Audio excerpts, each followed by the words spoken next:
এবার বন্ধ করে সব খালি করে দে, পুরো বার করে দে। চলুন চলুন।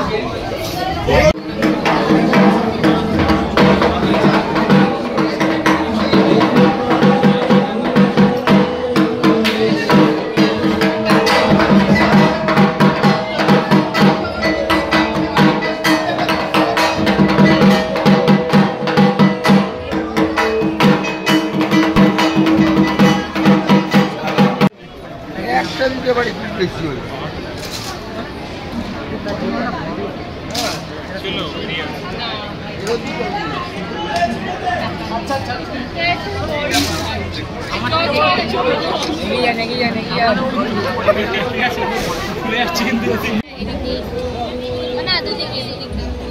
কিন্তু রাস্তা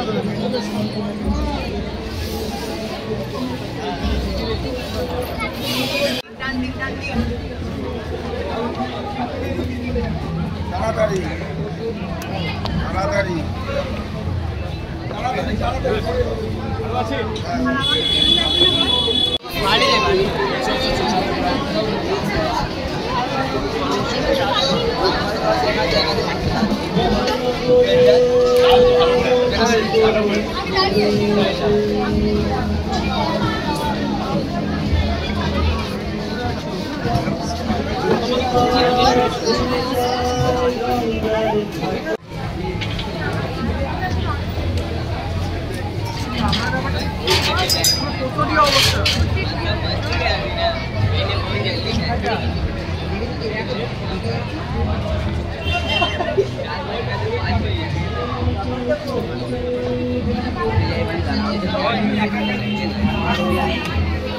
দেখুন, বৃষ্টি উপেক্ষা করে মানুষ এর আগেও যে বৃষ্টি হয়নি কোনোদিন নয় তা নয়, কিন্তু সাম্প্রতিককালে কদিন আগে যে বৃষ্টিটা হয়ে গেল সেটার ভয়ে মানুষ দ্বিতীয় তৃতীয় থেকে মানুষের ঢল, একটা জনজোয়ার রাস্তায় নেমেছে।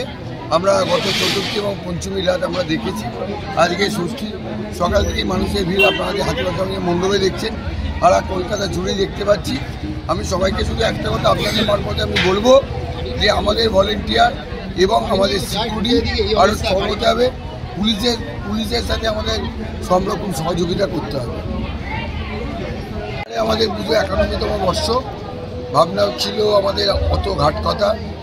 আমরা কলকাতার ঘাট নিয়ে আমরা কাজ করেছি মূলত, এবং এখানে আমাদের জানেন আমাদের দেবীর আমরা পুজো করি। আমাদের বোধন থেকে বিসর্জন সবটাই ঘাটে, এবং আমরা প্রেম করতেও ঘাটে যাই, বিরহ হলেও ঘাটে যাই, আড্ডা মারতেও ঘাটে যাই, এবং অন্তিম মুহূর্ত আমাদের ঘাটেই যেতে হয়। এটাই আমরা এখানে তুলে ধরেছি আমাদের পুজো মণ্ডপের মধ্যে ছবির মাধ্যমে আমরা তুলে ধরি। এছাড়া আমাদের যে তাপস এবং থমাস ইনডোর ফরাসি থেকে যে শিল্পী এসেছেন, তিনিও একটা কাজ করেছেন। বসু বাটি বলে আছে, যে বসু বাটিটাকে প্রায় 13,000 সুতো দিয়ে আঁকা হয়েছে, এবং পরিমল পালের ঠাকুর, সব মিলিয়ে আজকে সপ্তমী ষষ্ঠীর দিনে মানুষের জনজোয়ার কাল থেকে দুদিন ধরে চলছে, মানুষ আসছে, এটি আমরা অত্যন্ত খুশি। এবং মূলত কোন কোন ঘাটগুলোর কথা তুলে ধরা হয়েছে এখানে? এখানে আমরা আউটরাম ঘাট তুলে ধরেছি, বাবুঘাট তুলেছি, কুমারটুলি ঘাট তুলেছি, সারদা মায়ের ঘাট তোলা হয়েছে, আইটলা ঘাট তোলা হয়েছে, অনেকগুলো ঘাটের এখানে আমরা দেখিয়েছি।